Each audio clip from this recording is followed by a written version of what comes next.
जय माता दी। आप सभी को नवरात्रि की अनंत शुभकामनाएं। मैं हूं आपके साथ वैष्णवी। IND 24 के खास कार्यक्रम में आपका स्वागत है। माता के नवरात्रे चल रहे हैं और आज नवरात्रि का 8वां दिन है। 8वें दिन माता महागौरी की पूजा की जाती है। महागौरी की पूजा करने से परिवार में सुख शांति बनी रहती है और समृद्धि में भी वृद्धि होती है। लेकिन माता की पूजा के लिए पूजन विधि क्या है, महागौरी की महिमा क्या है, माता को प्रसन्न कैसे करें, किस चीज का भोग माता को लगाए, हमारे मन में चल रहे इन्हीं प्रश्नों के उत्तर देने के लिए हमारे साथ स्टूडियो में मौजूद है पंडित रामकिशोर वैदिक जी। पंडित जी, बहुत बहुत स्वागत है आपका। नमस्कार। पंडित जी, सबसे पहले आप हमारे दर्शकों को माता के स्वरूप के बारे में बताइए कि माता महागौरी का स्वरूप कैसा है। ओम या देवी सर्वभूतेषु गौरीरूपेण संस्थिता नमस्तस्यै नमस्तस्यै नमस्तस्यै नमो नमः। भगवती अम्बा परम्बा जगदम्बा की जो भक्त आराधना कर रहे हैं, आज वो भगवती जगदम्बा के 8वें स्वरूप की आराधना करेंगे। अष्टम स्वरूप में प्रथम शैलपुत्री चा, द्वितीयम ब्रह्मचारिणी, तृतीयम चंद्रघंटेति, कूष्मांडेति, चतुर्थकम पंचम स्कंदमातेति, सप्तम कात्यायनीति चा, सप्तम कालरात्रि च, अष्टम महागौरी प्रकीर्तिता। तो अष्टम में महागौरी है। आज 8वें दिन साधक लोग अपने घरों में महागौरी की आराधना करेंगे। महागौरी कहा गया है कि भक्तों की सभी मनोकामनाएं पूर्ण करने वाली। और भगवती का जब हम स्वरूप के बारे में जानेंगे तो भगवती बड़ी ही सौम्य, ऐसा कहा है कि जो कुंद का फूल रहता है कितना सफेद रहता है, शंख से तुलना माँ की करी है। शंख आपने देखा होगा कितना श्वेत वर्ण रहता है, धवल, क्योंकि भोलेनाथ को क्या कहा, कर्पूर गौरम करुणावतारम संसार सारम भुजगेंद्रहारम। भोलेनाथ की तुलना कपूर के जैसे करी गई और महागौरी की तुलना शंख के समान करी गई है। कुंद का जो पुष्प रहता है उसके समान भगवती महागौरी के बारे में कहा गया कि ऐसी वो धवल देह हैं। और ऐसी धवल देह वाली महागौरी, इनका वाहन वृषभ है। वृषभ पर ये माँ विराजती है।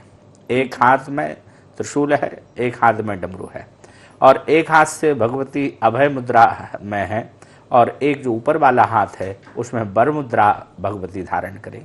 बड़ा ही सुंदर सोने का मुकुट जिसमें रत्न जड़े हुए हैं, ऐसा भगवती सुंदर मुकुट धारण करे हैं। और इनके देखकर भक्त लोग अपने आप को, जो आक्रांत हैं, जो अशांत है, वो अपने को प्रसन्न कर रहे हैं और भगवती जगदम्बा के इस रूप को देखकर, दर्शन कर कर अपने मन में परम शांति पा रहे हैं। जी पंडित जी, बहुत ही अच्छा वर्णन आपने माता के स्वरूप का किया है। अब माता की महिमा के बारे में बताइए और उनकी कथा के बारे में हमारे दर्शकों को बताइए। महिमा भगवती महागौरी की महिमा जाको या देव है। महागौरी की महिमा कहाँ तक कहें, ये महागौरी ही हमको तप करना सिखाती। महागौरी ने इतना तप किया है, तपस्या करी है। और भगवती जगदम्बा महाअम्बा परम्बा भगवती जब महागौरी के रूप में परिणत हुई, इनको क्यों महागौरी नाम पड़ा? कहते हैं कि साधक लोग जब साधना करते हैं तो उनको पार्वती की याद आ ही जाती है, क्योंकि यह महागौरी ही हैं, वही पार्वती शक्ति हैं जिनने हजारों हजारों वर्ष तक हिमालय पर रहकर कठोर तपस्या करी, जिनने बेलपत्र केवल पाए 3000 वर्ष तक केवल बेलपत्र पान कर केवल बेलपत्र खा के। और मालूम है, जो बेलपत्र खाती थी वो कोई डाल से तोड़कर नहीं, जो जमीन पर गिर जाते थे उनको ही वो बेलपत्र खाती थी। ऐसे 3000 वर्ष व्यतीत माँ अम्बा ने किए, पार्वती ने किए। और वही पार्वती ने जब खुले आसमान में बैठकर तपस्या करी, जब बारिश होती थी तो खुले आसमान में रहती थी, शीत में ठंडे पानी से स्नान करती थी, और बैसाख जेठ के महीने में अग्नि से आग, जैसे आपने महात्माओं को देखा होगा, कई महात्माओं को देखा होगा, वो अपने चारों ओर अग्नि लगाकर और फिर वहाँ बीच में बैठ जाते हैं और वहाँ बैठकर तपस्या करते हैं, जाप करते हैं, पूजा पाठ करते हैं। ऐसे ही भगवती ने अग्नि भी तपी। इसलिए कहा है कि जब भी तपस्या की बात आती है तो महागौरी की बात आती है। महागौरी तपस्या की साक्षात परमूर्ति है। जिस समय भगवती पार्वती ने बहुत तपस्या करी, कठोर तपस्या करी, इनका शरीर भी क्षीण होने लगा। जब पहले तो कुछ खा लेती थी, फलाहार आदि कर लेती थी, लेकिन फलाहार आदि के बाद भी फिर जब फल खाना भी छोड़ दिया, केवल बेलपत्रों पर रहने लगी। फिर बेलपत्र भी धीरे धीरे पाना छोड़ दिया। और कुछ समय तो ऐसा आया कि माँ ने केवल धूम्रपान किया। भक्तों, धूम्रपान से गलत अर्थ नहीं लगाना। धूम्रपान यानी होता है वायु का पान, वायु यानी हवा का पान किया भगवती ने, और कई वर्ष तक केवल वह हवा का पान ही कर कर रही। आज विचार करिए कि आज जब हम व्रत रखते हैं तो हमको कितनी जल्दी भूख लगती है। जिस दिन हमारा व्रत होगा उस दिन हमको बहुत जल्दी वैष्णवी जी भूख लगेगी, पंडित जी, अन्य दिनों की अपेक्षा।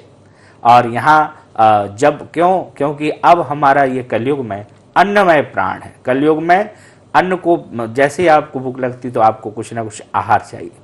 लेकिन जब सतयुग था, जब त्रेता था, तब हड्डियों में प्राण होते थे। इसलिए आपने कई कथाएं सुनी होंगी कि वो महात्मा, वो ऋषि, उनने इतनी तपस्या करी कि तपस्या करते करते उनकी हड्डियां नजर आने लगी। आप विचार करिए, हड्डियां नजर आ रही हैं, न मांस है न त्वचा है, ये सब शिथिल हो गया, तप में दीमक लग गया और केवल हड्डी बची रही। और वह हड्डियां भी भगवान का मंत्र जाप कर रही हैं, क्योंकि पहले हड्डियों में प्राण होते थे। तो भगवती जगदम्बा ने ऐसी किसकाय हो गई, एकदम दुबली पतली हो गई। तब पर उनका जो तेज था, जो ऑरा था, वो एकदम काला पड़ गया और भगवती बिल्कुल क्षीण हुई।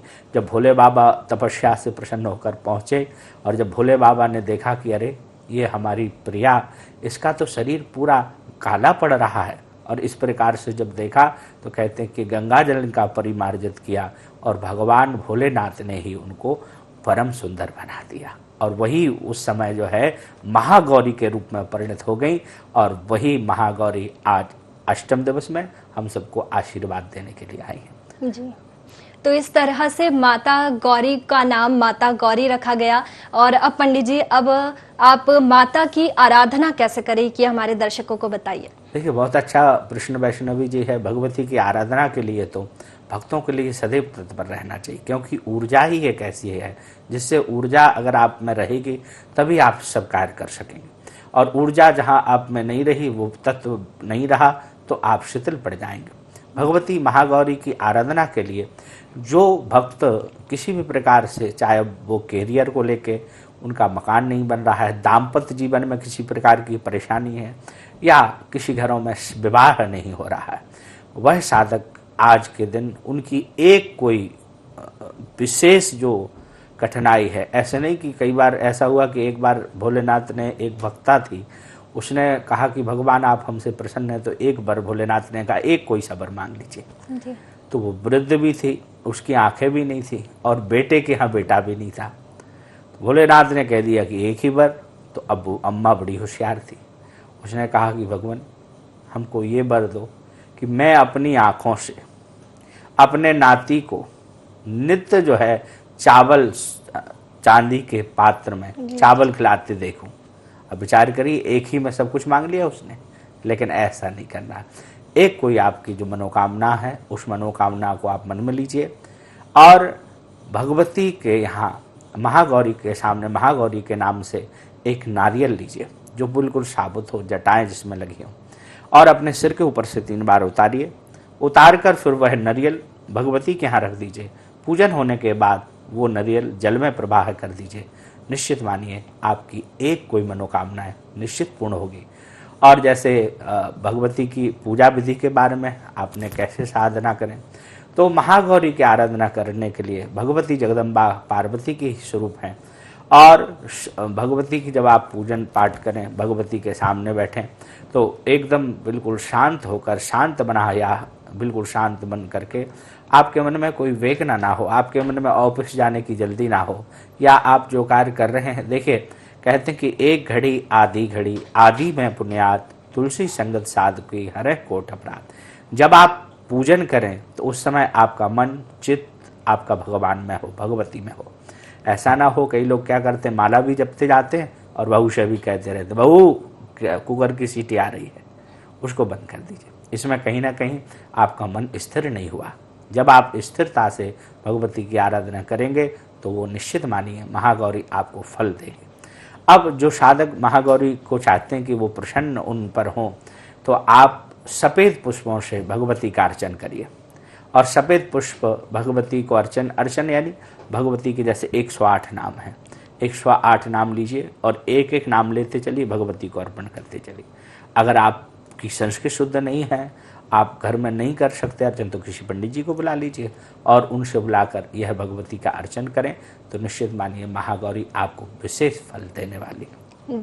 जी पंडित जी, अब माता को कौन सा भोग लगाया जाए प्रसन्न करने के लिए? महागौरी के लिए प्रसन्न के लिए नारियल का भोग बताया।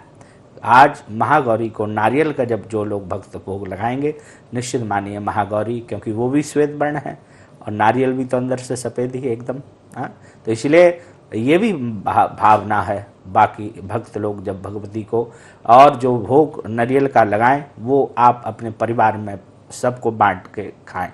जब फोड़ के खाएंगे, बांटेंगे, तो निश्चित मानिए आपके घर के जो वैमनस्यता है, जो व्यभिचार कहीं आ रहा है, कहीं कटुता आ गई है, उस प्रसाद के खाने से ही वो वैमनस्यता, वो कटुता समाप्त हो जाएगी।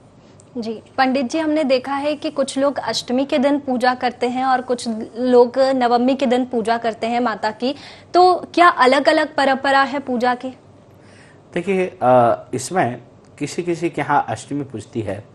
अष्टमी यानी महागौरी, जैसे अभी आप देख ही रहे हैं कि हम लोग पिछले 7 दिन से आराधना भक्त कर रहे हैं और हर दिन अलग अलग देवी की आराधना कर रहे हैं। महागौरी का रूप यानी पूर्ण रूप, यानी पर प्राप्ति भगवती को हुई है। आज भगवती को वरदान मिला है और भगवती भोलेनाथ ने ही वरदान दिया महागौरी की, तो आज भगवत लोग अष्टमी के दिन पूजन करते हैं। वो उनकी परंपरा है, भगवती जो महागौरी आदि को मानते हैं या जो उनकी कुल देवी हों। और कई भक्त नवमी के दिन पूजन करते हैं। नवमी का ऐसा माना गया है कि नवमी को सिद्धिदात्री माँ की पूजन करना चाहिए और सिद्धिदात्री यानी सभी कार्य को सिद्ध करने वाली जो आपकी आराधना चल रही है, वह 9वें दिन पूर्ण होने वाली है।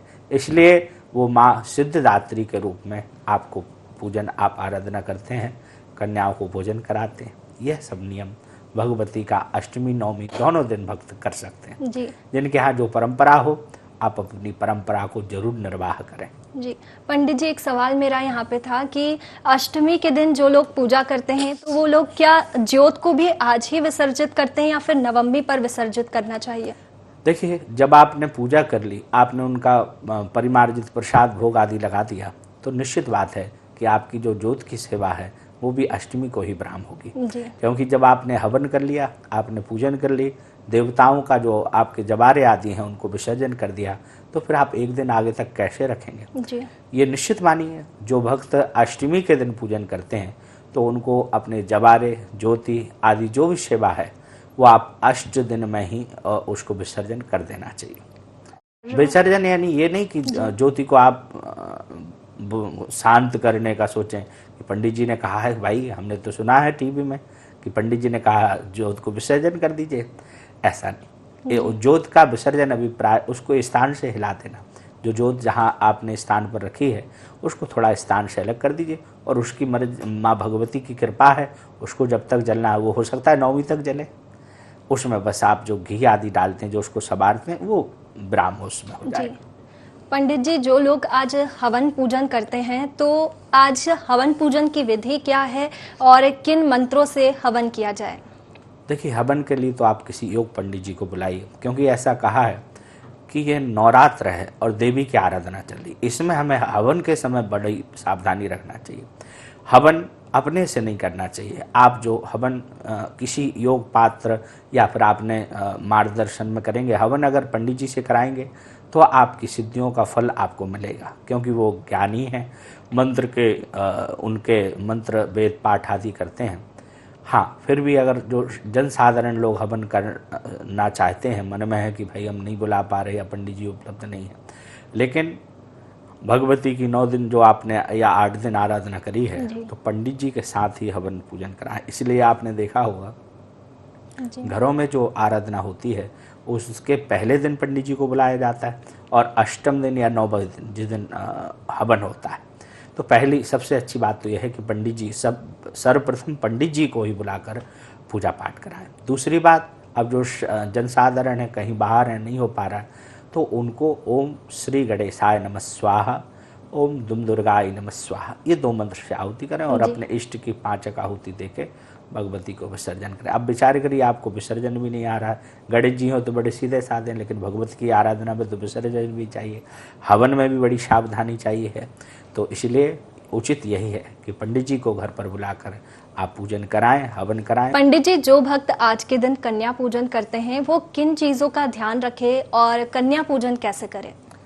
देखिए, ऐसी मान्यता है कि 2 वर्ष की कन्या से लेके और 9 वर्ष तक की कन्याएं, 10 वर्ष तक की कन्याएं मानी गई हैं। देवी भागवत जी में जब आप पढ़ेंगे तो कल्याणी, भद्रिका और 8 साल की जो कन्या है उसको महागौरी कहा गया है और आज महागौरी का दिन भी है। जो भक्त भगवती की आराधना कर रहे हैं वो सोचते हैं कि केवल हम अष्टमी को ही कन्या भोजन कराएं। मैंने पूर्व में भी आपको कहा कि पहले दिन से ही कन्या भोजन कराना चाहिए। और जो सावधानी की आपने बात कही, वो ये सावधानी रखना चाहिए कि जो कन्या के रूप में आ रही छोटी छोटी कन्या है, 2 वर्ष की कन्या कितनी छोटी है और 10 वर्ष की कन्या कितनी छोटी है, तो आप जो भोजन बना रहे हैं वह ज़्यादा कड़वा ना हो, ज़्यादा उसमें तीखापन ना हो। इसीलिए आपने देखा होगा कन्याओं को हलवा पूड़ी ही खिलाते हैं, या जो सब्जी आदि आप बना रहे हैं उसमें मसाला बहुत सूक्ष्म डालिए। और एक और सावधानी ये रखना है कि जब कन्याएं आएँ तो हमारे यहाँ विडम्बना क्या है कि हम जब पूजा हो जाती है, तब भोजन हो जाते हैं, तब टीका लगाते हैं। लेकिन नियम यह है कि कन्या आपके यहाँ आए और उसकी आप पूजन करिए, आप उसको चंदन टीका लगाइए, उसके चरण धोइए, चरण धोने के बाद फिर उसको टीका लगाकर और फिर भोजन आदि के लिए निवेदन करें। ये 2 सावधानी रखिए, निश्चित मानिए महागौरी सभी मनोकामनाएं पूर्ण करेंगे। तो देखा आपने कि किस तरीके से कन्या पूजन करना है, कन्या पूजन के समय किन चीजों का ध्यान आपको रखना है, ये आपको पंडित जी ने बताया है। पंडित जी, अब आप ये बताइए हमारे दर्शकों को कि आज के दिन पूजा का क्या महत्व है? पूजा का महत्व तो विशेष है। भगवती की पूजन महागौरी जब आप करेंगे तो आपका कैरियर, आपका सम्मान, आपकी पद प्रतिष्ठा और कोई रुका हुआ अगर कार्य है तो वो आपका कार्य बन जाएगा और भगवती महागौरी आप पर विशेष कृपा करेंगी, आपको आनंद करेंगी और जीवन में नई ऊर्जा का संचार होगा महागौरी की पूजन करने से। जी पंडित जी, अब हमारे दर्शकों को सबसे आखिरी आप ये बता दीजिए कि आज के दिन वो किन मंत्रों का जाप करें? ओम या देवी सर्वभूतेषु गौरी रूपेण संस्थिता नमस्तस्यै नमस्तस्यै नमस्तस्यै नमो नमः। इस मंत्र का आप जाप करिए, भगवती महागौरी आपका कल्याण करेगी। और पंडित जी, इसके अलावा कोई आसान मंत्र जो करना चाहे भक्त? ओम दुम दुर्गायै नमः, इस मंत्र का जाप करिए। पंडित जी, अब आप हमारे दर्शकों को आज के दिन सबसे आसान मंत्र का जाप कैसे करें कि और कौन से जाप हमारे दर्शक कर सकते हैं? भगवती महागौरी के लिए तो ओम दुम दुर्गायै नमः या देवी सर्वभूतेषु गौरी रूपेण संस्थिता नमस्तस्यै नमस्तस्यै नमस्तस्यै नमो नमः, इन मंत्रों का जाप आप करें। साथ में जो भक्त महागौरी के लिए विशेष सिद्धियाँ चाहते हैं, विशेष कामना है, तो उनके लिए भगवती जगदम्बा के जैसे दुर्गा सप्तशती है, दुर्गा सतनाम है, दुर्गा जी के 100 नाम हैं और कई साधनाएं हैं विशेष, उन साधनाओं को आप कर सकते हैं।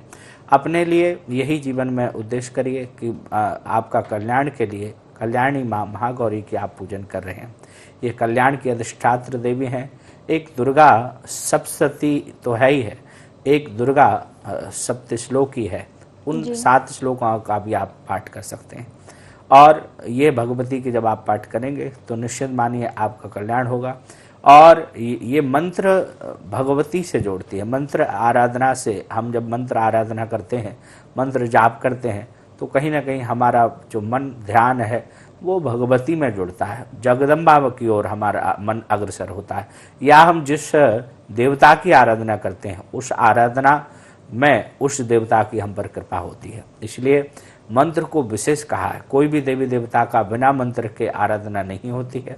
हाँ, आराधना का जो आप मंत्र कर रहे हैं, यदि वो गुरुमुख होगा या किसी से आपने पढ़ा होगा तो वो फिर और ज़्यादा ऊर्जावान होगा, क्योंकि आप वो मंत्र जो आप पढ़ेंगे, जो पढ़ा है किसी से या गुरुमुख है, तो आप उसमें अशुद्धता की नहीं रहेगी कि अब ये अशुद्ध है, वो शुद्ध ही होगा, क्योंकि आपने किसी से गुरुमुख कर लिया है या गुरु मंत्र ले लिया। गुरुमुख का अभिप्राय ये होता है कि कोई स्त्रोत्र आपको नहीं आ रहा है। मान के चलिए कि दुर्गा सप्तशती में जो 100 नाम है, वो नाम आपको पढ़ना नहीं आ रहा है।